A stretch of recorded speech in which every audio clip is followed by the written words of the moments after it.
Un PDG millionnaire confond la femme de ménage avec une invitée VIP, et son attitude le rend follement amoureux. La nuit tombait doucement sur Paris, enveloppant la ville d'une lumière dorée filtrée par les réverbères du boulevard Haussmann. L'hôtel de Crillon, joyau de l'architecture du XVIIIe siècle, brillait de mille feux. Ses chandeliers, ses dorures et ses tapis rouges semblaient rivaliser de splendeur pour accueillir l'événement le plus attendu de l'année dans le monde de la technologie, la grande soirée annuelle de la Delvaux Innovation. À l'intérieur, tout était orchestré avec une précision militaire. Serveurs en gants blancs, musiciens accordant les derniers instruments, techniciens testant les jeux de lumière, rien n'était laissé au hasard. Dans une des ailes discrètes du bâtiment, loin des regards, une jeune femme frottait le marbre du sol avec méthode. Élodie Moreau, 24 ans, portait l'uniforme discret des agents d'entretien. Pantalon noir, polo gris, cheveux noués en un chignon serré. Elle venait d'être embauchée par une entreprise de nettoyage sous-traitante, et ce soir était sa première mission dans un lieu aussi prestigieux. Tout en essuyant avec soin les dernières traces sur les miroirs, elle ne pouvait s'empêcher de jeter un coup d'œil vers la salle principale. Elle n'avait jamais vu autant de cristal, de soie et de luxe réunis dans un même endroit. Pourtant, elle restait concentrée. Son objectif n'était pas de rêver, mais de bien faire son travail, afin d'éviter toute remarque ou pire un licenciement immédiat. De l'autre côté de la salle, dans un coin réservé aux organisateurs, un homme surveillait les moindres détails d'un œil froid et calculateur. Mathieu Delvaux, 40 ans, fondateur et PDG de Delvaux Innovation, tenait dans la main une coupe de champagne qu'il ne buvait pas. Il balayait la salle du regard, vérifiant que chaque invité soit accueilli avec la déférence attendue, que les représentants des médias soient installés à leur place, que le service soit irréprochable. Grand, élégant, le visage impassible, Mathieu était le prototype même de l'homme d'affaires qui ne laisse rien au hasard. On le disait perfectionniste, exigeant, distant. Ce soir, il incarnait à la perfection son propre mythe. Malgré l'ambiance festive, Mathieu ressentait une forme d'ennui sourd. Ses soirées, répétées année après année, lui paraissaient de plus en plus mécaniques. Il en connaissait les sourires convenus, les flatteries masquées, les conversations préfabriquées. Il s'apprêtait à quitter un instant la scène pour se retirer dans les coulisses quand son regard s'arrêta sur une silhouette singulière. Dans un coin de la pièce, une jeune femme marchait d'un pas sûr, tenant dans la main un seau et un chiffon. Son allure contrastait avec la foule environnante, simple mais étonnamment gracieuse. Elle ne semblait pas gênée par le faste, ambiant, ni impressionnée par les regards.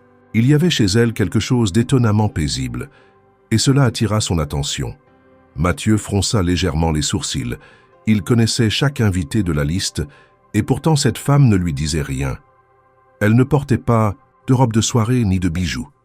Son uniforme était modeste, mais sa démarche, son port de tête, sa manière d'observer discrètement la salle, tout en elle, dégageait une élégance brute, authentique. Peut-être s'agissait-il d'une artiste invitée incognito ou d'une nouvelle collaboratrice au style atypique. L'idée l'intrigua. Il s'approcha lentement, traversant la salle avec cette manière assurée qui le caractérisait sans un mot, sans détour. Quelques regards se tournèrent vers lui, mais il n'y prêta aucune attention. Élodie, accroupie près d'un pilier pour ramasser un morceau de verre tombé, sentit une présence et leva les yeux. Elle reconnut immédiatement l'homme que tout le monde désignait comme le maître de la soirée. Elle se redressa instinctivement, tenant encore le chiffon à la main, surprise qu'il s'adresse à elle. « Bonsoir », dit-il d'un ton calme, presque chaleureux. « Vous semblez très concentré. Puis-je vous offrir une coupe de champagne ?» Élodie cligna des yeux. Un instant, elle crut avoir mal compris.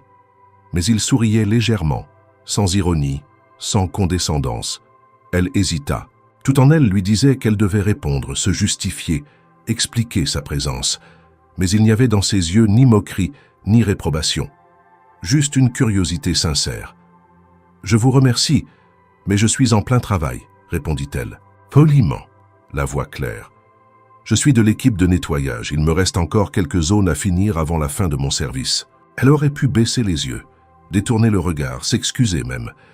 Mais elle resta droite, le regard franc. Mathieu la fixa, interdit.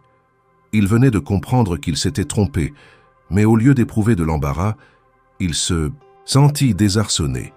Il n'y avait dans sa voix ni gêne ni arrogance, juste une honnêteté qui, dans ce monde de faux-semblants, tranchait comme une lame de rasoir. Elle fit un pas de côté, prête à s'éloigner, mais il resta là, figé, incapable de détourner le regard. Ce qu'il venait de ressentir n'avait rien à voir avec les multiples rencontres qu'il avait connues. Il y avait chez cet inconnu une forme de clarté troublante, une lumière que même les lustres du crayon ne parvenaient pas à éclipser. Pour la première fois depuis longtemps, quelque chose, ou plutôt quelqu'un, venait de fissurer l'armure impeccable du grand Mathieu Delvaux. Et la nuit, à peine commencée, promettait déjà d'échapper à tout contrôle. Les invités commençaient à affluer, vêtus de costumes impeccables et de robes longues aux tissus chatoyants. Des conversations s'élevèrent dans l'air, entre éclats de rire, salutations mondaines et promesses de collaboration future. Mathieu Delvaux, pourtant habitué à dominer chacune de ses soirées, se tenait encore près du pilier où Élodie venait tout juste de s'éclipser. Il gardait les mains croisées derrière le dos, le regard fixé sur l'endroit par où elle avait disparu. Une sensation étrange lui parcourait l'échine, une forme de déséquilibre qu'il n'avait plus ressenti depuis des années. Déterminé à ne pas laisser ce trouble le distraire, il prit une profonde inspiration et retourna vers la zone de réception. Mais à peine quelques pas plus loin, son regard accrocha de nouveau la silhouette de la jeune femme, cette fois à l'autre bout de la salle. Élodie passait discrètement entre les tables, ajustant un bouquet qui penchait dangereusement, ramassant un déchet oublié près du buffet. Sa démarche, bien qu'effacée, était fluide, maîtrisée, presque chorégraphiée. Elle semblait se mouvoir sans déranger, sans attirer l'attention. Et pourtant Mathieu ne parvenait pas à détourner les yeux. Il prit une coupe sur le plateau d'un serveur et s'approcha, cette fois avec une intention plus claire. Il n'avait pas l'habitude d'engager la conversation sans but précis, mais ce soir, il se surprenait à ressentir une forme d'élan, impulsif. « Je crois que vous m'avez échappé tout à l'heure, dit-il, en s'arrêtant à quelques pas d'elle. Élodie, qui venait de replacer une chaise, releva les yeux. Elle ne sourit pas, mais son expression était calme, presque interrogative. « J'ignorais que le personnel faisait partie des invités ce soir, continua-t-il, une lueur d'ironie dans la voix, mais sans méchanceté. Elle haussa légèrement les épaules. « Je ne suis pas invité, je travaille, et je pensais que c'était assez visible. » Mathieu fut pris au dépourvu par la franchise de la réponse. La plupart des gens, confrontés à un homme de son envergure, se seraient justifiés ou auraient tenté une plaisanterie. Elle, non. Elle constatait un fait. Son ton n'était pas provocateur, mais simplement honnête. Une honnêteté rare, brutale, presque rafraîchissante dans cet univers saturé d'ambitions dissimulées. « Je vous ai confondu avec une invitée, admit-il. Votre posture, elle ne ressemble pas à celle de quelqu'un qui s'efface. » Élodie le regarda quelques secondes, sans répondre. Elle cherchait visiblement à comprendre ce qui l'attendait, mais elle ne cédait pas à l'intimidation. Elle ne baissait pas les yeux. Mathieu, de son côté, réalisait qu'il ne maîtrisait pas l'échange. Ce n'était pas un dialogue dont il pouvait dicter le rythme, et cela l'intriguait. « Ce n'est pas la première fois qu'on me dit ça, » répondit-elle, finalement. « Mais dans ce milieu, on apprend vite à se faire oublier. Et pourtant, vous ne passez pas inaperçu. » Il y eut un silence. Elle détourna un instant le regard vers une table qu'un serveur venait de quitter, puis se concentra de nouveau sur lui. « Si je puis me permettre, monsieur, ce serait préférable que vous retourniez à vos invités. Je n'aimerais pas que l'on pense que j'essaie de me faire remarquer. » Ce monsieur, prononcé sans flatterie ni ironie, le ramena à une réalité qu'il avait voulu ignorer. Il était le PDG, l'homme que tout le monde regardait, et elle, une employée de passage. Mais il y avait dans ces mots plus qu'un rappel de leur différence de statut, une volonté claire de préserver son intégrité. Mathieu hocha lentement la tête, presque admiratif. « Vous avez raison. C'est moi qui vous dérange dans votre travail, au fond. » Il leva sa coupe comme pour lui porter un toast silencieux, puis s'éloigna, non sans lui jeter un dernier regard. Elle retourna à ses tâches, comme si rien ne s'était passé. Mais lui, de son côté, n'en revenait pas. Quelque chose, dans cette femme, résistait à toutes les cases dans lesquelles il avait appris à ranger les gens. Elle ne cherchait ni à l'impressionner ni à fuir. Elle existait simplement. Et cette présence brute, sincère, le déstabilisait profondément. Au cours de la soirée, il fit ce que l'on attendait de lui. Il serra des mains, prononça un discours fluide, prit des photos avec des partenaires internationaux. Mais son esprit restait en arrière, bloqué sur ce court échange, sur ces quelques phrases échangées au milieu des dorures. Il l'observait à distance, luttant contre le désir irrationnel de retourner lui parler, de prolonger cet instant, suspendu où pour une fois, il ne jouait pas un rôle. Lorsqu'elle quitta la salle en fin de soirée, enroulée dans un manteau sombre trop léger pour le froid qui s'installait, il ressentit un vide absurde. Il ne savait rien d'elle, si ce n'est ce qu'il avait vu. Une droiture qui n'avait besoin d'aucun artifice, une grâce désarmante parce qu'elle n'était ni feinte ni intentionnelle. Il resta seul un moment, longtemps après le départ des invités, alors que l'équipe de nettoyage redoublait d'efforts pour rendre à la salle son éclat initial. Les lumières se tamisaient peu à peu. Les musiciens avaient plié leurs instruments et les dernières coupes de champagne s'empilaient sur les plateaux. Un de ses collaborateurs s'approcha pour lui remettre les résultats de la tombola caritative de la soirée. Mathieu prit la feuille sans vraiment la lire. Il ne pensait qu'à une chose, le mystère silencieux d'une femme qui avait refusé une coupe de champagne et l'attention d'un homme de pouvoir, non par fierté, mais parce qu'elle avait autre chose à faire. Et ce refus, loin de froisser son ego, avait allumé en lui une flamme qu'il croyait éteinte, le désir de comprendre. Car dans cette salle remplie de sourires apprêtés, elle était la seule personne à ne pas avoir cherché à gagner quelque chose de lui. Et cela, il n'arrivait pas à l'oublier. Le lendemain matin, les colonnes des journaux spécialisés en économie et en technologie faisaient l'éloge de la soirée organisée par Delvaux Innovations. Les clichés de la salle, des invités, du discours de Mathieu Delvaux étaient partout. On y louait son élégance, sa rigueur, sa capacité à rassembler les plus brillants esprits du secteur. Rien dans ces récits officiels ne laissait transparaître l'épisode singulier qui avait marqué Mathieu, plus que tous les éloges reçus. Tandis que son équipe s'affairait à trier les retours médiatiques et les promesses de partenariat, lui restait silencieux dans son bureau, regardant par la baie vitrée les toits parisiens encore embrumés. Il revoyait Élodie, debout, droite le chiffon en main, refusant le champagne et son attention avec une simplicité déroutante.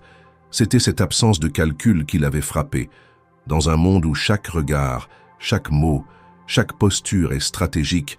Elle n'avait rien simulé. Elle n'avait pas joué à celle qui veut plaire, ni à celle qui se rebelle. Elle avait juste dit non, et ce non, calme et sans orgueil, résonnait encore dans sa mémoire. Mathieu tenta de se convaincre que ce n'était rien. Une curiosité passagère, une réaction humaine à une exception dans un décor trop parfait, mais il se surprit à chercher son nom. D'abord en interrogeant ses souvenirs de la soirée, puis en contactant discrètement son responsable logistique sous prétexte d'un oubli matériel. Il décrivit une jeune femme de taille moyenne, brune, qui avait travaillé à la remise en ordre de la salle. On lui répondit que plusieurs équipes s'étaient relayées, mais qu'une nouvelle recrue avait été affectée pour la première fois à l'hôtel de Crillon la veille. On lui communiqua son nom, Élodie Moreau. Alors qu'il répétait ce nom à voix basse, un de ses assistants entra dans le bureau pour l'informer de la réunion du comité de direction. Mathieu hocha la tête et se leva sans un mot. Pendant toute la réunion, pourtant, son esprit était ailleurs.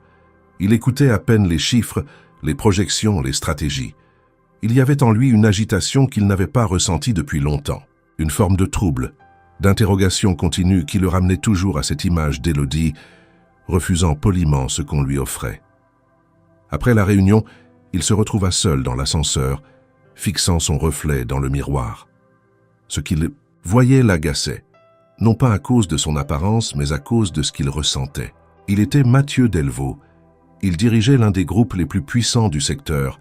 Il avait bâti un empire à force de discipline, de froideur, de décisions sans attachement. Et voilà qu'une inconnue avait fissuré cette structure en lui adressant simplement la vérité. Il décida en fin de journée de sortir marcher seul, sans chauffeur ni garde du corps. Il longea les quais de la Seine, s'arrêta un instant devant les bouquinistes, feuilleta un livre sur la philosophie stoïcienne, puis continua à pied jusqu'à un petit café du quartier latin. Il s'assit à la terrasse, commanda un espresso et sortit son carnet de notes. Ce carnet, qu'il n'utilisait que dans les moments de doute, était presque vide. Mais ce soir-là, il écrivit un nom, Élodie Moreau. Il se souvint alors d'un détail qu'il avait failli négliger. Au moment de leur échange, elle avait mentionné qu'elle avait encore des zones à finir. Ce choix de mots, inhabituel, précis, trahissait une maîtrise du langage bien supérieure à celle attendue dans son poste. Elle parlait avec soin, comme quelqu'un habitué à manipuler les idées. Cela renforça encore davantage son trouble. Qui était-elle vraiment? Et pourquoi, alors qu'il avait toujours fui l'imprévu, sentait-il que ce mystère méritait d'être éclairci? Pendant les jours qui suivirent, il chercha des prétextes pour passer plus de temps dans les lieux où travaillait la société de nettoyage sous-traitée. Il croisa plusieurs employés, toujours polis, toujours distants, mais jamais elle. Chaque absence d'Élodie devenait une frustration silencieuse, jusqu'au moment où enfin, il l'aperçut de nouveau dans le hall de l'entreprise, un matin pluvieux. Elle portait toujours le même uniforme sobre, un chignon discret, une expression neutre. Elle ne semblait pas l'avoir vue. Il s'approcha, lentement, et cette fois-ci il parla sans détour. « Mademoiselle Moreau ?» Elle se tourna, légèrement surprise, mais pas déstabilisée. « Oui, j'aimerais m'excuser si je vous ai mise mal à l'aise l'autre soir. Ce n'était pas mon intention. » Elle le regarda sans sourciller. « Vous ne m'avez pas mise mal à l'aise. J'ai simplement fait ce que je devais faire. » Il hocha la tête. Il aurait pu partir à ce moment-là, mais quelque chose en lui le poussa à aller plus loin. « Vous avez une manière de vous exprimer très précise. Avez-vous étudié quelque chose dans ce domaine ?» Elle resta silencieuse un instant, pesant sa réponse. « J'étudiais la philosophie à Lyon. J'ai dû arrêter pour des raisons personnelles. » Cette réponse simple réveilla en lui un souvenir ancien, sa propre jeunesse, ses débuts sans ressources, ses années d'efforts solitaires. Il sentit une chaleur étrange lui monter à la gorge. Il aurait voulu lui dire qu'il comprenait, qu'il respectait cela, mais il n'en fit rien. Il se contenta de la remercier et la laissa reprendre son travail. Ce soir-là, en rentrant chez lui, il comprit que ce n'était pas de la fascination, ni un simple caprice. Ce qu'il ressentait en présence d'Élodie, c'était une forme de vérité à laquelle il n'avait plus été confronté depuis longtemps. Et cette vérité-là, même silencieuse, le désarmait plus que n'importe quelle attaque. Dans le silence ordonné de son bureau au dernier étage de la tour Delvaux, Mathieu fixait le tableau numérique qui affichait les indicateurs de performance de l'entreprise.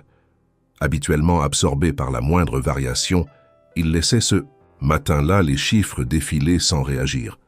Ce n'était pas qu'il manquait de concentration, c'était qu'un autre type de question le hantait. Depuis leur dernière conversation, la figure d'Élodie était devenue une présence persistante dans son esprit. Il ne s'agissait plus d'une simple image ou d'un souvenir, mais d'un questionnement sourd qui s'immisçait dans toutes ses réflexions. Pourquoi une personne qui n'appartenait à aucun cercle de son monde le touchait-elle autant? Et surtout, pourquoi cette impression qu'il se trahissait en cherchant à comprendre ce mystère? Il demanda à son assistant, personnel, sans entrer dans les détails, s'il pouvait obtenir des renseignements plus précis sur la société de nettoyage avec laquelle ils avaient un contrat. L'ordre fut exécuté sans commentaire, mais non sans surprise. Mathieu ne posait jamais ce type de questions. Quelques heures plus tard, le nom d'Élodie Moreau figurait sur un document interne avec d'autres informations. Elle avait été embauchée 3 semaines plus tôt, affectée au nettoyage des événements de prestige, disponible uniquement le soir, avec un contrat à durée déterminée. À la lecture de ces lignes, un mélange étrange d'orgueil blessé et de culpabilité envahit Mathieu. Il n'était pas censé connaître ces détails, et pourtant il les cherchait. Ce besoin de savoir, de percer cette distance entre leurs deux mondes, devenait une obsession silencieuse, presque honteuse. Il sentait déjà que cette curiosité allait au-delà de la raison, mais il ne parvenait pas à y résister. La situation prit une autre tournure quand, au cours d'une réunion de direction, un des cadres de la communication évoqua une rumeur ayant circulé parmi le personnel. Quelqu'un avait vu le PDG parler à une membre de l'équipe de nettoyage lors de la soirée de gala. Cela aurait pu passer inaperçu si cette personne n'avait pas été interrogée avec insistance, jusqu'à ce que le nom d'Élodie soit prononcé. Clara Rousseau, directrice de la stratégie et proche de Mathieu depuis plusieurs années, ne tarda pas à lui en parler en privé. Dans son bureau au design épuré, elle ferma la porte et croisa les bras, son regard direct, légèrement inquiet. « Mathieu, je ne veux pas être intrusive, mais il y a des bruits qui courent. Tu aurais été vu en pleine conversation avec une employée de nettoyage pendant la soirée. Tu sais comment ce genre de choses est perçu. Tu devrais faire attention. » Ce n'est pas le moment de laisser les interprétations déraper. Il ne répondit pas tout de suite. Il savait que Clara n'agissait pas par malveillance. Elle avait été l'une de ses alliées les plus loyales, toujours soucieuse de préserver l'image de l'entreprise. Mais il y avait dans son ton quelque chose qui le heurta, comme si elle le ramenait à une posture qu'il ne voulait plus occuper, celle du dirigeant intouchable dont chaque geste doit être calculé. « Je n'ai rien à cacher, répondit-il enfin, et je n'ai fait que parler à quelqu'un qui, à mes yeux, méritait d'être écouté. » Clara soupira. « Tu es libre de penser ce que tu veux, mais tu n'es pas un homme libre comme les autres, Mathieu. Chaque action de ta part devient un signal, une déclaration. Même si tes intentions sont nobles, le reste du monde ne le verra pas comme ça. Tu joues avec une image que tu as mis des années à construire. » Il détourna le regard frustré. Il comprenait ce qu'elle disait, mais ne pouvait s'empêcher de ressentir une forme de révolte. Si même une simple conversation honnête devenait un acte politique, alors où était la liberté? Où était l'humain? Depuis quand fallait-il se conformer à une image au point de nier les vérités qui nous touchent? Le lendemain, il évita volontairement Clara. Il concentra son énergie sur une série de réunions stratégiques, tenta de se perdre dans les présentations, les budgets, les courbes de croissance. Mais chaque fois qu'un moment de silence s'installait, le visage d'Élodie réapparaissait. Il se remémorait ses mots, son calme, sa manière de ne pas chercher à séduire ni à fuir. Pour se convaincre qu'il exagérait, il tenta de rationaliser. Peut-être n'était-ce qu'une fascination temporaire, un écho de solitude qu'il refusait de nommer. Mais rien ne faisait taire cette intuition qu'il avait touché à quelque chose d'authentique, quelque chose que ni l'argent, ni le pouvoir ne pouvaient offrir. Un soir, alors qu'il quittait le bureau plus tard que d'habitude, il croisa dans le hall une des équipes de nettoyage, en train de terminer leur travail. Il balaya la salle du regard, espérant, sans se l'avouer, y voir Élodie. Elle n'était pas là, mais l'absence fut comme un poids qui tombait dans sa poitrine. Il comprit à cet instant qu'il ne voulait pas simplement l'observer de loin. Il voulait la connaître, savoir ce qu'elle pensait, ce qu'elle lisait, ce qu'elle espérait. Mais pour cela, il allait devoir franchir des frontières qu'il avait lui-même dressées. Et ce passage ne se ferait pas sans résistance. Dans les jours suivants, les échos de l'échange avec Clara se firent sentir. On lui envoya des notes internes, des suggestions discrètes sur l'importance de préserver la réputation de la direction. Des mots comme prudence, apparence, respect des hiérarchies revenaient souvent. Mathieu les lisait sans réagir, mais en lui, quelque chose se préparait. Il savait désormais que s'il allait plus loin, il se heurterait à une machine qui ne pardonne pas les écarts. Mais il savait aussi que ne rien faire serait pire encore. Car ce n'était pas seulement Élodie qui l'attirait, c'était ce qu'elle représentait. Un monde où les liens humains ne sont pas filtrés par le statut, où l'on peut exister sans jouer un rôle. Et ce monde-là, il ne pouvait plus l'ignorer. Il était près de minuit quand Mathieu, allongé dans le silence de son appartement haussmannien, fixait le plafond sans vraiment le voir. Son esprit n'avait pas connu de repos depuis plusieurs jours. Les visages de ses collaborateurs, les réunions, les stratégies, tout se brouillait dans une brume insignifiante. Il ne parvenait à se concentrer sur rien d'autre que sur cette énigme silencieuse nommée Élodie Moreau. Ce nom qu'il répétait mentalement sans cesse prenait une place démesurée dans sa vie. Ce n'était plus seulement une curiosité ou une attirance, c'était devenu une quête de compréhension, un besoin vital de relier les fragments d'une personne qui semblait défier toutes ses certitudes. Le lendemain matin, il convoqua Antoine, son assistant personnel, dans son bureau. Il ferma la porte, s'assura qu'aucun autre collaborateur ne traînait dans le couloir, et parla avec un calme fin dissimulant mal son trouble. « Antoine, j'ai besoin que tu fasses une recherche. » Discrète, très discrète. Le jeune homme acquiesça, surpris mais attentif. Une jeune femme, Élodie Moreau. Elle travaille pour la société de nettoyage sous contrat. Je veux savoir qui elle est, où elle a grandi, ce qu'elle a étudié, pourquoi elle est ici, tout ce que tu peux trouver sans que personne ne le sache. Antoine n'osa pas poser de questions. Il connaissait assez bien son patron pour sentir que ce n'était pas une simple lubie. Il hocha la tête et s'exécuta. 2 jours plus tard, il remit à Mathieu une chemise beige contenant quelques feuillets imprimés, des extraits administratifs, une photo scolaire, des mentions universitaires. Mathieu s'installa à son bureau, repoussa tous les rendez-vous de l'après-midi et lut chaque ligne avec une attention presque religieuse. Élodie Moreau née à Villeurbanne, dans la banlieue de Lyon. Élève brillante, parcours scolaire sans faille. Inscrite en licence de philosophie à l'Université Lumière Lyon 2. Passionnée de littérature française et de pensée antique. Une citation de Simone Weil apparaissait dans un de ses anciens profils de réseaux sociaux. L'attention absolue est prière. Une phrase qui frappa Mathieu au cœur. Il l'a relue plusieurs fois, méditant sur le choix de cette femme, sur le sens qu'elle avait donné à sa propre trajectoire. Puis vinrent les éléments plus récents. Une interruption d'études. La maladie de sa grand-mère, unique membre de sa famille proche. Prise en charge des soins, travail de nuit dans un supermarché, puis ménage dans des entreprises pour maintenir un revenu. Aucun soutien. Pas d'aide spécifique, pas de famille étendue. Une autonomie forcée, choisie par nécessité. Une dignité qui se dessinait à chaque ligne, comme une fresque tissée de résilience et de sacrifice.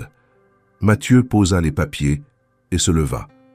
Il marcha jusqu'à la baie vitrée, regardant Paris étalé sous ses pieds.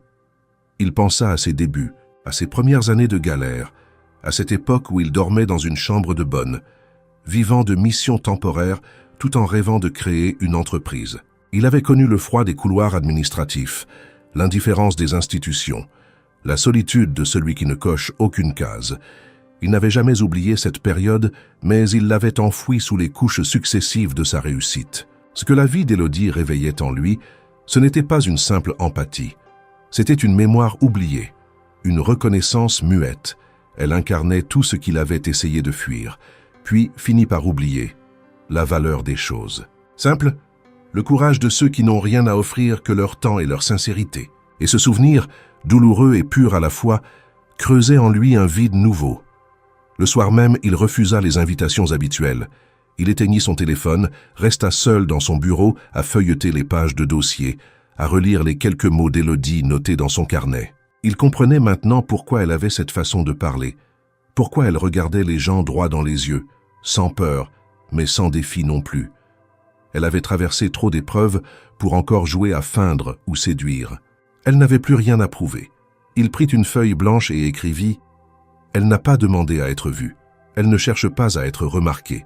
Et pourtant, elle irradie plus que toutes celles qui brillent de faux éclats. » Il déchira ensuite la feuille, se sentant ridicule. Ce n'était pas un poème qu'il voulait écrire, c'était une vérité à saisir, mais il ignorait encore comment s'en approcher sans la briser. Il décida de la revoir, non pas en patron, ni en homme de pouvoir, mais comme un homme désarmé face à une femme libre. Il savait que la moindre erreur d'approche pourrait être mal interprétée. Il ne voulait pas l'intimider ni lui imposer quoi que ce soit, alors il attendit le bon moment. Et ce moment, il espérait qu'il viendrait sans qu'il ait besoin de le forcer. Dans les jours qui suivirent, il se fit plus discret. Il délégua certaines tâches, refusa les sollicitations médiatiques. Il écoutait les réunions sans intervenir, laissant les autres diriger pour la première fois depuis longtemps. Ce recul provoqua quelques remous internes, certains y voyant un signe de faiblesse ou de lassitude, mais lui n'en avait cure. Il comprenait que ce qu'il attendait n'était pas une perte de contrôle, mais peut-être un retour à ce qu'il avait été avant de tout verrouiller en lui. Et dans ce silence intérieur, il se répétait une chose. Il ne voulait pas sauver Élodie. Elle n'avait pas besoin d'être sauvée. Ce qu'il voulait, c'était la comprendre, peut-être l'aimer, mais sans jamais détruire la force tranquille qu'elle portait en elle comme une lumière invisible. Une lumière qu'il n'avait trouvée chez personne d'autre. Les couloirs du siège de Delvaux Innovation bruissaient de rumeurs contenues. Au premier abord, tout semblait inchangé. Les badges cliquetaient au tourniquet, les réunions se succédaient dans les salles vitrées et les agendas restaient chargés de décisions stratégiques. Pourtant, sous cette façade de normalité, quelque chose circulait. Des regards en coin, des silences prolongés, des phrases commencées et interrompues dès que Mathieu entrait dans une pièce.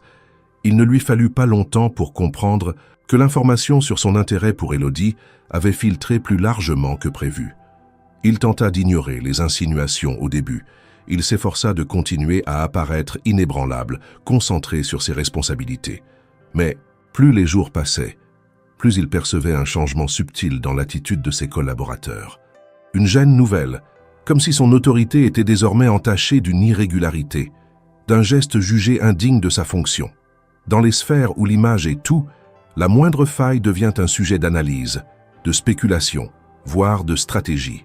Clara Rousseau, qui jusque-là avait gardé une distance prudente depuis leur échange précédent, demanda un rendez-vous en urgence. Mathieu accepta, non par envie, mais par nécessité de comprendre jusqu'où allaient les inquiétudes. Dans son bureau, elle entra sans détour, posant son sac sur la table basse, puis se tint debout devant lui, bras croisés. « Mathieu, il faut qu'on parle sérieusement. Ce qui était une simple rumeur devient un sujet de conversation dans les cercles exécutifs. On commence à me demander si tu perds le contrôle de ta communication personnelle. Il y a même des actionnaires qui ont demandé si tu étais en pleine crise existentielle. » Il la fixa un instant, les mâchoires serrées. Il sentait venir une tentative d'intervention déguisée en conseil. « Et toi, Clara, tu le penses aussi? Que je perds pied parce que j'ai osé parler à quelqu'un qui ne porte pas de tailleur ou de diplôme des grandes écoles? Ce n'est pas ce que je dis, répondit-elle rapidement. Mais regarde autour de toi.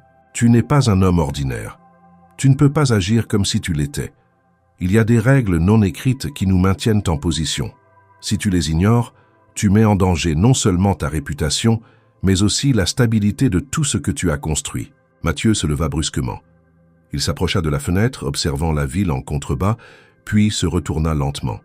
« Et si ce que j'ai construit ne supporte pas qu'un homme parle à une femme sans pouvoir, alors peut-être que je ne veux plus de cette construction-là. Tu comprends ?» Clara baissa les yeux. Elle n'avait jamais vu Mathieu aussi tendu, aussi déterminé dans sa contrariété. Elle reprit pourtant, plus doucement, « Tu es libre de tes sentiments, mais il faut protéger Élodie aussi. Si tu t'approches d'elle sans précaution, tu l'exposes à une machine qu'elle ne connaît pas, à des attaques, des jugements, des insinuations qu'elle n'aura pas les moyens de contrer. Pense-y. » Il resta silencieux. Les mots de Clara portaient en eux une vérité dérangeante. Il ne pouvait ignorer l'asymétrie entre leurs mondes. Ce qu'il vivait comme une émotion naissante pouvait devenir pour elle un cauchemar d'exposition médiatique, de mépris social, de violence symbolique. Mais cela ne justifiait pas l'abandon. Cela appelait à une prudence nouvelle. Le soir, même dans son appartement, il relut les documents qu'il avait sur Élodie. Il les rangea dans une boîte qu'il glissa sous son lit, comme pour se protéger lui-même de sa propre insistance. Il décida de ne plus chercher à la croiser intentionnellement, mais il ne pouvait s'empêcher d'espérer un hasard favorable, un moment suspendu. Pendant ce temps, au sein de l'entreprise, les spéculations allaient bon train. Certains y voyaient un affaiblissement, d'autres une distraction sentimentale. Les plus cyniques parlaient déjà de succession, murmurant que l'empire d'Elvaux ne pouvait reposer sur des élans aussi humains. Des cadres plus ambitieux se regroupaient, espérant tirer profit de ce fléchissement inattendu. Mathieu le savait. Il avait lu entre les lignes des courriels, entendu les allusions lors des dîners d'affaires, mais il refusait de répondre. Il s'était juré depuis des années de ne plus jamais réagir sous pression. Cette fois, il appliquerait ce principe non pas pour se défendre, mais pour protéger l'authenticité de ce qu'il ressentait. Il n'en parlerait à personne. Il attendrait. Clara, de son côté, comprenait qu'un fossé s'était ouvert entre eux. Elle ne savait plus comment dialoguer avec lui. Elle, qui l'avait soutenu pendant tant d'années, sentait qu'il lui échappait. Non à cause d'un caprice ou d'une rébellion, mais parce qu'il cherchait à redevenir un homme libre dans un monde qui ne le permettait plus. Elle s'en alla plus tôt que d'habitude ce jour-là, le cœur alourdi par une mélancolie qu'elle n'osa pas nommer. Au milieu de cette tempête invisible, Mathieu restait debout.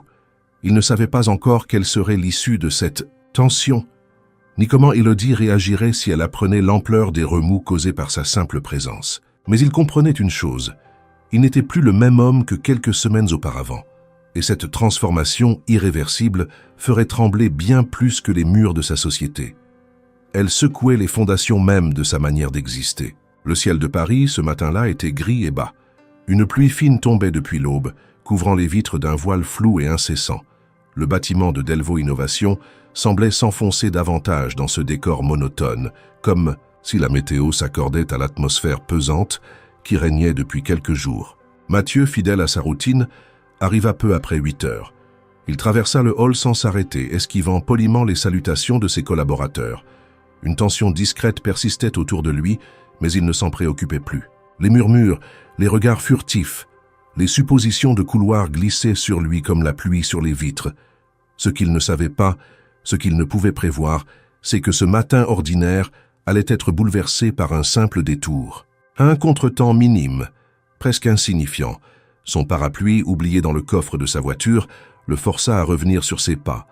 Il décida de traverser le petit patio intérieur, une cour pavée entourée de murs couverts de lierre, peu fréquentée en hiver. Il y avait là un banc de pierre, quelques arbres maigres, et une fontaine silencieuse. C'est là qu'il la vit. Élodie était debout sous un auvent, tenant une boîte contenant des produits de nettoyage. Elle portait son uniforme habituel, mais son manteau était trempé. Ses mèches brunes collaient à ses joues et elle tentait maladroitement de protéger le contenu de la boîte avec un sac en plastique. Elle ne l'avait pas encore remarqué. Il s'arrêta figé un instant, comme si le monde avait brusquement ralenti. Puis, elle leva les yeux. Leurs regards se croisèrent, et il n'y eut ni surprise ni gêne. Juste ce silence particulier entre deux personnes qui se reconnaissent dans l'instant. Mathieu s'approcha sans hésitation. « Vous allez attraper froid comme ça, dit-il simplement. » Élodie haussa légèrement les épaules, avec un petit sourire. La pluie n'a jamais tué personne. Il rit doucement, sincèrement, pour la première fois depuis des jours. « J'allais prendre un café. Vous avez 5 minutes ?» Elle le fixa, cherchant peut-être un sous-entendu, une intention cachée, mais il n'y avait dans sa voix que de la transparence. Elle acquiesça. Ils traversèrent le patio en silence, rejoignant un petit salon réservé aux visiteurs, rarement utilisé à cette heure matinale. Il y faisait chaud. L'odeur du café embaumait l'air. Mathieu fit signe à une assistante de leur laisser de l'intimité, puis servit 2 tasses. Ils s'assirent face à face, autour d'une petite table ronde. Aucun d'eux ne semblait pressé de commencer à parler. Ce fut elle qui rompit le silence, d'une voix douce mais assurée. « Je suppose que ça fait jaser ce genre de scène. » Il soutint son regard avec une sincérité désarmante. « Oui, mais je m'en fiche. » Élodie hocha la tête, sans ironie, sans colère. « Juste une constatation. Vous ne devriez pas. Peut-être. Mais je commence à me rendre compte que ce que je devrais faire ne correspond plus à ce que je veux faire. » Elle le regarda, intriguée. « Et qu'est-ce que vous voulez faire exactement ?» Il inspira profondément, cherchant ses mots. Ce n'était pas une déclaration qu'il s'apprêtait à faire, ni une stratégie de séduction. Il voulait être compris. Il voulait que ces mots ne soient ni une promesse, ni un piège. « Je veux parler avec vous. Apprendre à vous connaître. Pas en tant que PDG, pas dans un rapport de force, juste en tant qu'homme qui, depuis des semaines, pense à une femme dont l'honnêteté lui a rappelé ce que c'est que d'être vrai. » Elle ne répondit pas tout de suite. Elle prit une gorgée de café, posa la tasse lentement. Puis, les mains croisées sur ses genoux, elle dit « Je ne suis pas une distraction. Je ne veux pas être un épisode dans une vie pleine de décisions importantes. Je me suis battue pour garder ma vie droite, même quand elle était difficile. Je ne peux pas devenir un secret gênant dans la vôtre. » Il sentit son cœur se serrer. Non pas de honte, mais d'admiration. Il avait pressenti cette force en elle, mais l'entendre si clairement formulée rendait tout plus réel, plus précieux. « Vous ne serez jamais un secret, et encore moins une distraction. Je ne vous demande rien maintenant, juste le droit d'exister en votre présence. Le reste, c'est à vous de décider. » Elle baissa les yeux un instant, puis les releva. Il y avait dans son regard une clarté, une lucidité qu'il n'avait rencontrée chez personne d'autre. « Alors d'accord, mais à une condition. Dites, vous m'appelez Élodie, et rien d'autre. Ni mademoiselle, ni employée, ni exception. » Il sourit, profondément touché. « Très bien, Élodie. » Le moment s'étira, suspendu dans une paix inattendue. Ils parlèrent ensuite de tout et de rien, de livres, de pluie, de souvenirs d'enfance. Aucun mot n'était forcé, aucune phrase n'était dite pour impressionner. Mathieu, pour la première fois depuis des années, parlait sans masque. Il écoutait sans chercher à répondre. Il découvrait ce que c'était que d'être entendu pour ce qu'il était et non pour ce qu'il représentait. Quand ils se séparèrent près de l'ascenseur, elle lui dit simplement « Merci pour le café ». Il répondit « Merci d'avoir accepté ».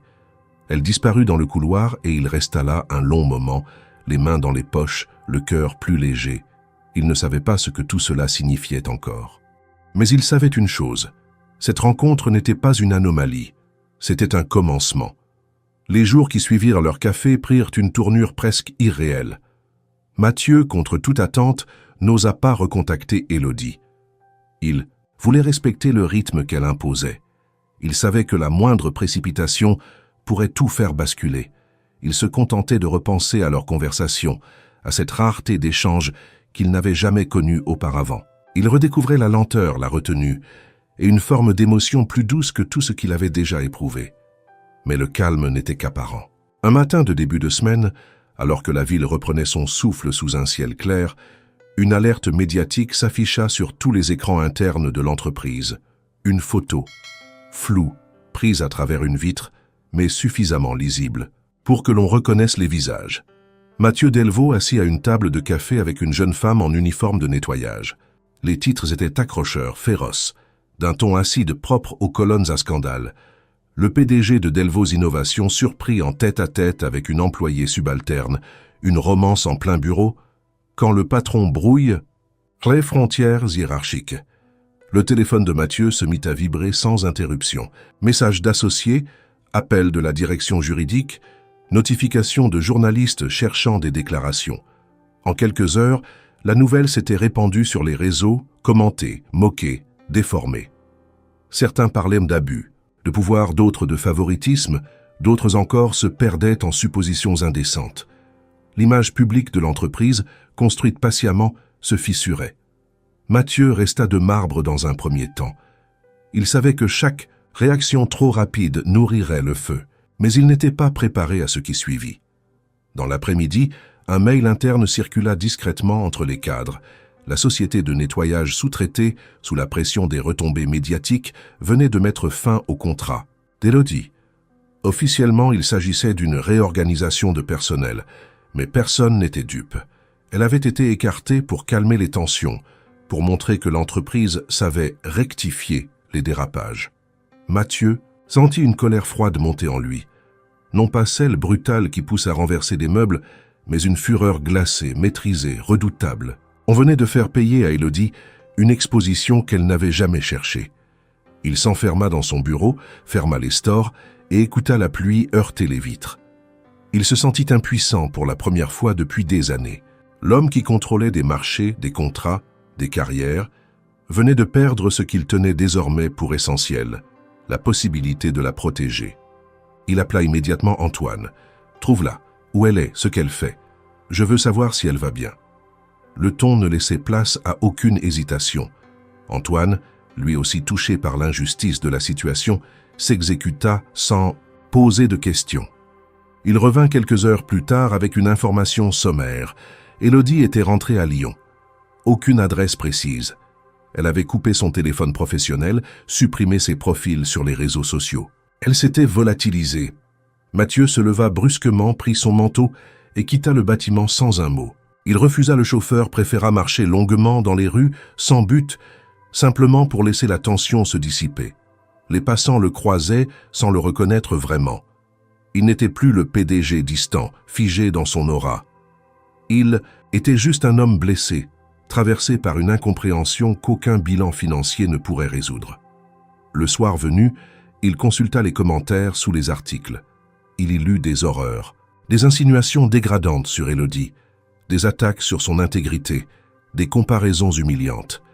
Cela l'écœura plus que tout. Non seulement elle avait été exposée sans défense, mais elle devenait le bouc émissaire d'un système incapable de concevoir qu'un lien sincère puisse naître entre deux êtres de mondes différents.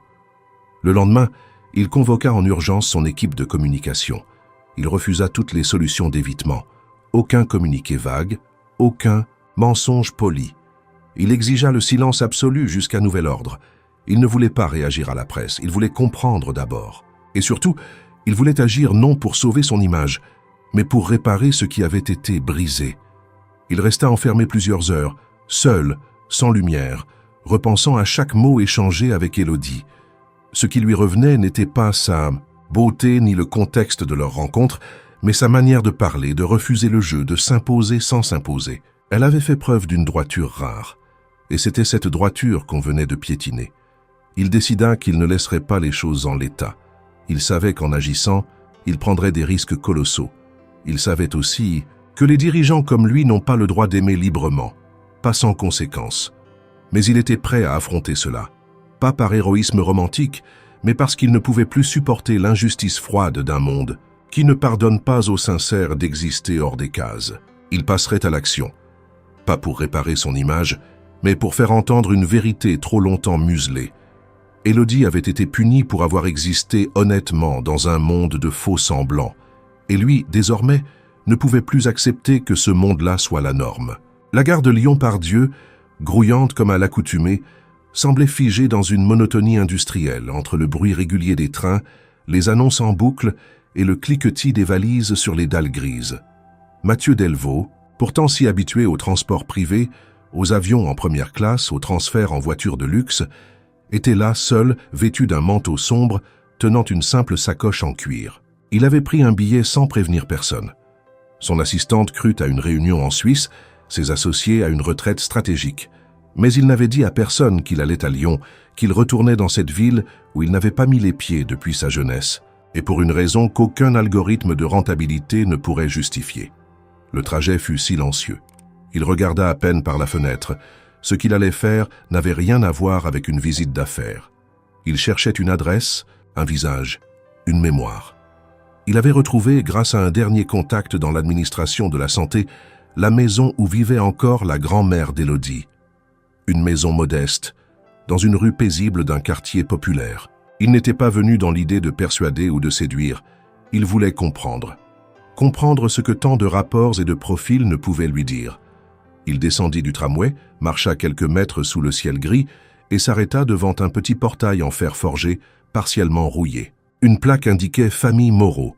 Il inspira profondément puis sonna. Il entendit des pas lents puis une voix féminine, âgée, un peu essoufflée. « Oui. Bonjour, je m'appelle Mathieu Delvaux. Je suis un ami d'Élodie. Je ne viens pas pour la déranger, elle. Elle ne sait pas que je suis ici. J'aimerais simplement parler avec vous si vous m'y autorisez. » Il y eut un silence, puis le déclic de la serrure. Il entra dans une petite cour bordée de plantes en pot, puis monta 3 marches. La porte s'ouvrit sur une femme âgée, mince, le visage marqué par les années, mais le regard encore alerte. « Entrez, monsieur Delvaux. » Il la remercia, d'un signe de tête. L'intérieur de la maison était modeste, chaleureux. Une nappe en dentelle recouvrait la table, une odeur de soupe flottait dans l'air. Ils s'installèrent dans la cuisine, face à face, sans précipitation. La femme lui servit un thé sans lui demander s'il en voulait. « Vous avez mis ma petite fille dans une position difficile, » dit-elle sans détour. Mathieu s'inclina, légèrement. « Je sais, et je suis désolé. Je n'ai jamais voulu lui nuire.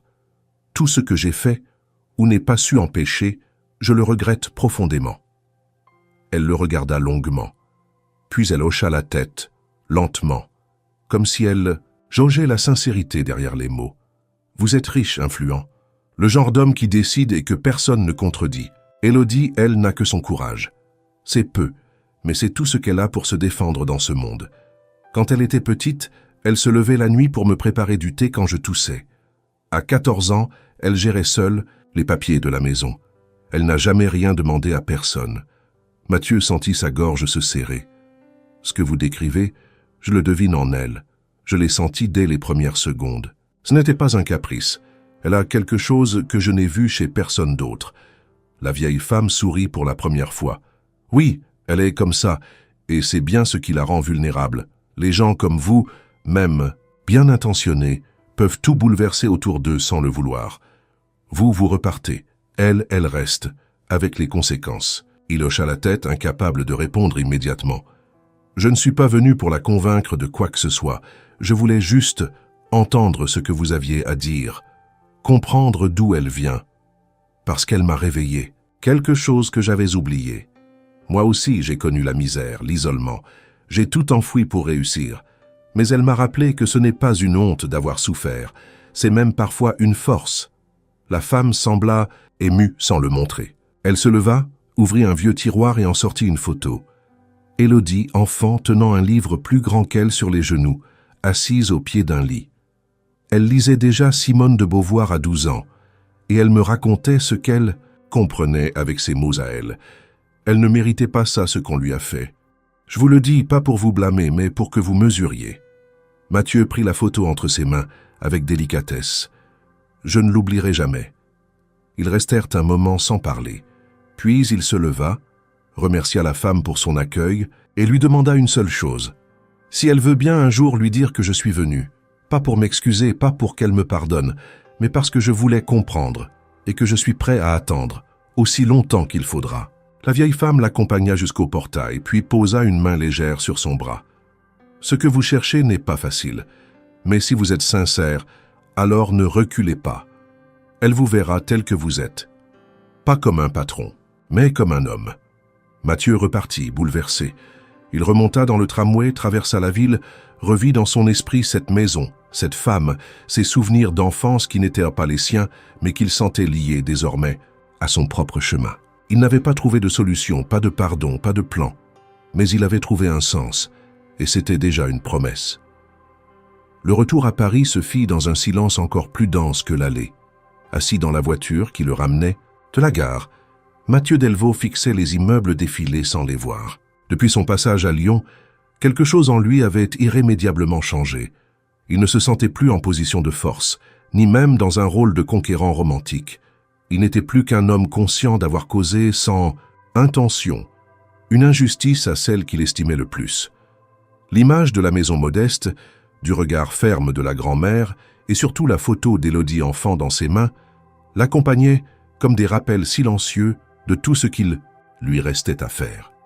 À peine arrivé à son bureau, il ferma la porte à double tour, laissa son téléphone dans un tiroir et s'installa devant son ordinateur. Il savait que l'attention médiatique n'était pas encore retombée.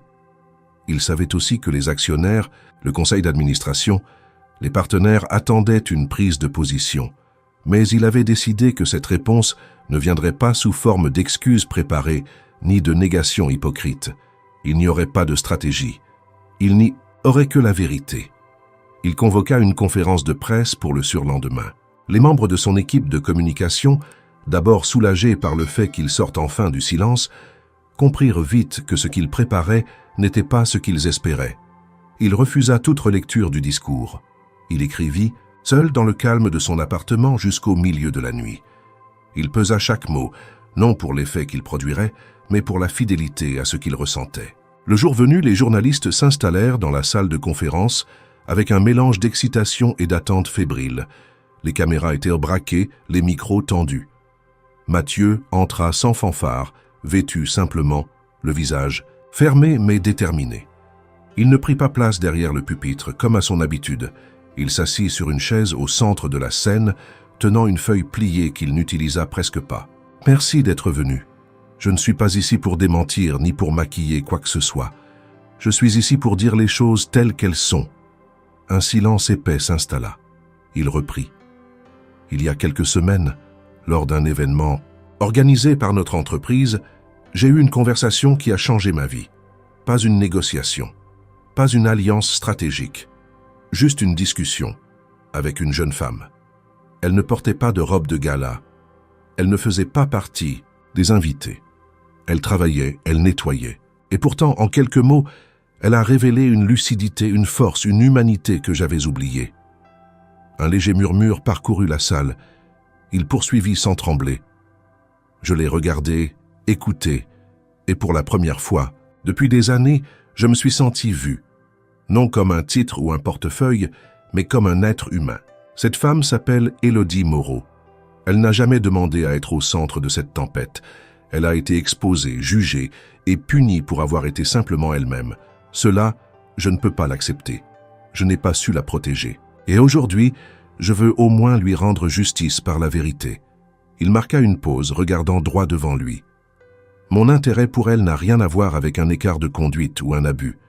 Il s'agit d'un sentiment profond, d'un respect immense, d'une admiration sincère. Elle ne m'a rien demandé. Elle a même refusé toute forme de charité. Mais moi, je ne peux pas continuer à faire semblant. Je ne veux pas vivre dans un monde où la hiérarchie justifie qu'on écrase ce qui est vrai. Il sortit une seconde, feuille. J'annonce aujourd'hui que la Fondation Delvaux va créer un programme de bourses intégrales, ouverte à toute personne ayant dû interrompre ses études pour des raisons personnelles ou familiales. Ce programme portera le nom d'Élodie Moreau. Elle n'a pas accepté d'être aidée directement. mais je veux que d'autres, comme elle, puissent poursuivre ce qu'elle a dû mettre en suspens. Ce geste n'a pas pour but de l'acheter, ni de la glorifier.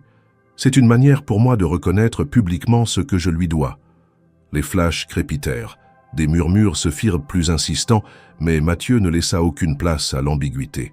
« Si ce choix me coûte des contrats, des partenaires, ou même ma position, je l'assume. Je préfère perdre une place dans ce système que perdre ce que j'ai retrouvé en croisant son regard, la capacité à me souvenir de qui je suis. » Il se leva lentement, remercia les journalistes, puis quitta la salle sous les crépitements frénétiques des appareils photo. Aucun commentaire supplémentaire, aucun plan de crise. Il avait dit ce qu'il avait à dire, et il le pensait. Ce soir-là, il ne retourna pas chez lui. Il marcha longuement le long de la Seine, sous une pluie légère, comme si le ciel venait nettoyer l'excès des jours précédents. Il ne savait pas comment Élodie réagirait. Il ne savait même pas si elle verrait la conférence. Mais il savait que, pour la première fois depuis des années, il avait agi non pas en fonction de l'image qu'on attendait de lui, mais de la voix intérieure qu'il avait trop longtemps étouffée. Et cette voix, désormais, parlait en son nom. Le tumulte médiatique qui suivit la conférence de presse fut immédiat. Les réseaux sociaux se déchaînèrent entre admiration et indignation. Certains saluèrent le courage de Mathieu, sa capacité à assumer publiquement un sentiment et à dénoncer les hypocrisies du pouvoir. D'autres y virent une mise en scène calculée, un coup de communication habilement déguisé. Mais ceux qui connaissaient vraiment l'homme virent le changement dans son regard, dans sa posture, dans sa voix. Il n'avait pas joué. Il avait parlé en vérité. Élodie, elle, ne vit pas la conférence en direct. Ce furent des amis de la faculté qui lui envoyèrent des extraits, incrédules, bouleversés. Elle était retournée vivre à Lyon, dans un petit studio loué avec ses dernières économies. Elle avait commencé à reprendre ses études, en auditrice libre, refusant pour l'instant toute aide extérieure.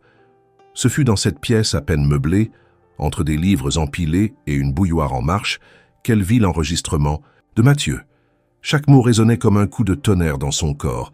Elle avait cru qu'il l'oublierait, qu'il retournerait à son monde, à ses priorités, à ses affaires. Mais non. Il avait dit son nom. Il avait dit la vérité. Et cela la troubla plus qu'elle ne voulait l'admettre. Elle passa plusieurs jours sans en parler. Elle allait en cours, faisait ses lectures, écrivait ses réflexions avec une concentration forcenée, comme pour fuir l'émotion qui menaçait de tout submerger. Mais chaque fois qu'elle posait son stylo, chaque fois qu'elle s'arrêtait, dans un couloir, c'était son visage à lui qui revenait, son regard lors de leur dernier café, sa voix vibrante de sincérité, son choix assumé publiquement, de la mettre au centre d'un combat qu'elle n'avait jamais demandé. Puis un matin, elle décida d'écrire. Pas une lettre d'amour ni un message de gratitude, juste une vérité à elle, posée avec la même fermeté que celle qu'elle lui avait montrée au tout début. Elle rédigea, à la main, plusieurs pages qu'elle relut une dizaine de fois avant de les glisser dans une enveloppe blanche. Elle prit le train pour Paris sans prévenir. Elle n'avait pas envie de croiser les journalistes, ni d'être surprise dans un café. Elle voulait remettre ce courrier elle-même, le confier à ses mains, sans intermédiaire, sans interprétation. À son arrivée au siège de Delvaux Innovation, elle dut négocier avec la sécurité. Le nom d'Élodie Moreau faisait encore frissonner les systèmes de contrôle. Mais finalement, l'assistante de Mathieu, qui la reconnut immédiatement, prit l'enveloppe avec respect et l'assura qu'elle lui serait remise dans l'heure. Élodie hocha la tête, remercia poliment, puis repartit comme elle était venue, sans un mot de plus. Quand Mathieu reçut la lettre, il la regarda longuement avant de l'ouvrir. Il avait passé des jours à se demander s'il aurait de ses nouvelles. Il n'avait rien espéré. Il avait choisi d'agir sans attendre de retour. Mais la voir là, entre ses mains, changeait tout. Il décacheta l'enveloppe et commença à lire.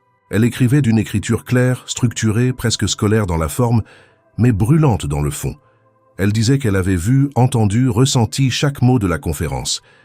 Elle disait qu'elle n'avait jamais voulu être le déclencheur d'un bouleversement si grand, mais qu'elle comprenait désormais ce qu'il avait voulu faire. Elle ne le remerciait pas, elle ne s'excusait pas, elle posait simplement sa vérité. « Je ne veux pas être l'objet d'un geste, ni d'un combat. Je veux exister par mes propres choix, mes propres forces. Ce que tu as fait m'a touché profondément. Mais je ne peux pas accepter une place dans ta vie si elle repose sur un acte héroïque. Je ne veux pas que notre histoire commence dans un déséquilibre. » Mathieu sentit sa gorge se nouer. Mais il continua. « J'ai décidé de reprendre mes études. Je vais le faire par moi-même. Pas par orgueil, mais par besoin de me retrouver. Je ne veux pas qu'on dise un jour que j'ai obtenu ma liberté parce que j'ai été aimé d'un homme riche. Je veux qu'on dise que j'ai été aimé parce que j'étais libre. Et si après ce chemin nos routes se croisent encore, alors nous verrons. Mais pour l'instant, je dois me choisir, avant de choisir qui que ce soit. » Il resta longtemps, immobile, la lettre posée sur ses genoux. Il aurait pu être blessé, il aurait pu se sentir rejeté, mais ce qu'il ressentait était plus fort encore, une fierté immense. Elle avait tenu bon, elle restait fidèle à elle-même. Et c'était exactement cela qui l'avait attiré en elle dès le premier instant. Il ne répondit pas, il n'envoya pas de fleurs, pas de messages. Il respecta son vœu. Il laissa le silence s'installer, non comme une distance, mais comme un espace de maturité. Il retourna à ses fonctions, mais avec une légèreté nouvelle. Les actionnaires avaient cessé de poser des questions. L'entreprise avait retrouvé son cours, mais lui, désormais, avançait différemment. Il n'était plus un homme qui possède, il était un homme qui attend. Et dans cette attente, il retrouvait un souffle qu'il croyait perdu. Celui d'une espérance sans pression, sans impatience, celle qui naît quand on sait que l'amour véritable ne se prend pas, ne se gagne pas. Il se mérite. Lyon s'était paré de couleurs d'automne. Les feuilles rouges et or tapissèrent les trottoirs et l'air portait cette fraîcheur qui annonce la fin de l'année. La ville, plus calme que Paris, semblait offrir une forme de respiration que Mathieu ne trouvait nulle part ailleurs. Depuis plusieurs mois, il s'était fait plus discret.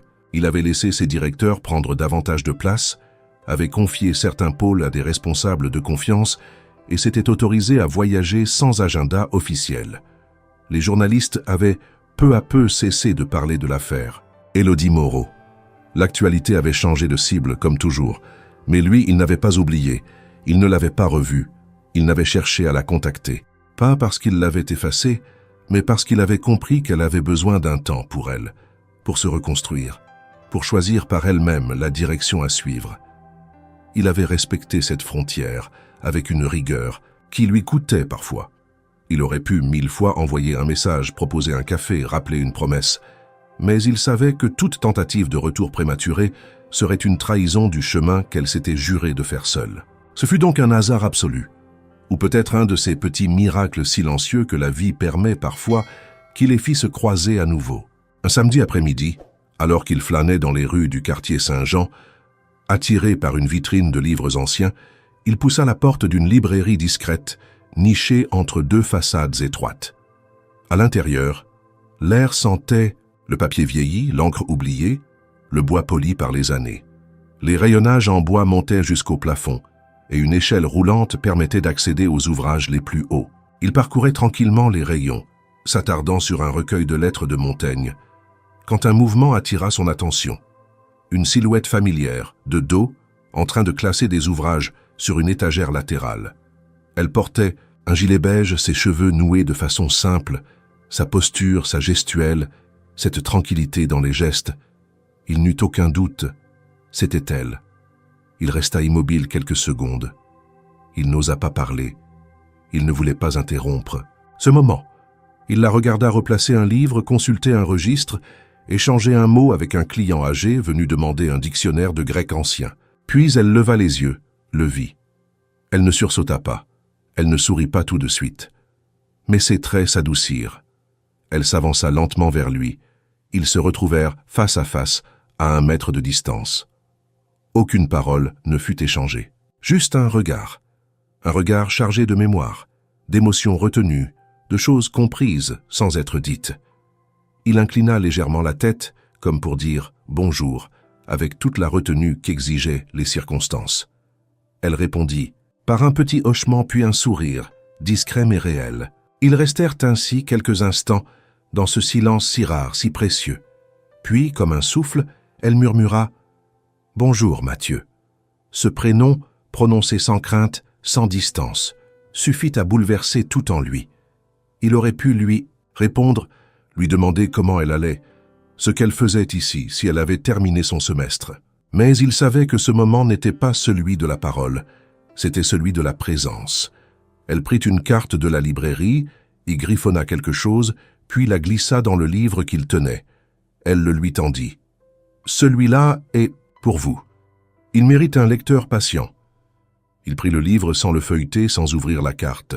Il savait que chaque chose viendrait en son temps. « Merci, dit-il simplement. » Elle fit un pas en arrière, puis retourna vers son comptoir, salua un autre client, comme si la vie reprenait son cours. Mais dans ce bref échange, dans ce regard partagé, Mathieu sentit que quelque chose avait basculé. Pas une promesse, pas un retour, mais une reconnaissance. Il s'était retrouvé dans un lieu neutre, loin des projecteurs, loin des structures de pouvoir, loin même de la mémoire, de leurs blessures. Quand il sortit de la librairie, il marcha longtemps, tenant le livre contre lui comme un trésor fragile. Ce n'est que le soir, chez lui, qu'il l'ouvrit enfin. À l'intérieur, la carte portait un message court, écrit de cette écriture, qu'il reconnaissait entre toutes « Je n'ai pas oublié et je n'ai plus peur, à bientôt peut-être ». Il lut la phrase plusieurs fois. Il ne sourit pas, il ne pleura pas. Mais son cœur battait plus lentement, plus fort. Ce n'était pas une fin. Ce n'était pas un retour, c'était une possibilité, une porte entr'ouverte. Et pour lui, cela valait tous les serments du monde.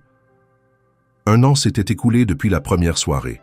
Depuis la lumière dorée du salon de l'hôtel de Crillon, le champagne refusé, la franchise d'une jeune femme qui, par sa seule présence, avait mis en déroute un homme que l'on croyait inébranlable. Une année entière, marquée par des silences éloquents, des regards croisés dans des couloirs intérieurs, des décisions prises à contre-courant de toutes les logiques d'image et de pouvoir. Mathieu Delvaux n'était plus l'homme pressé, perfectionniste, coupé du monde derrière ses chiffres et ses titres. Il était devenu autre.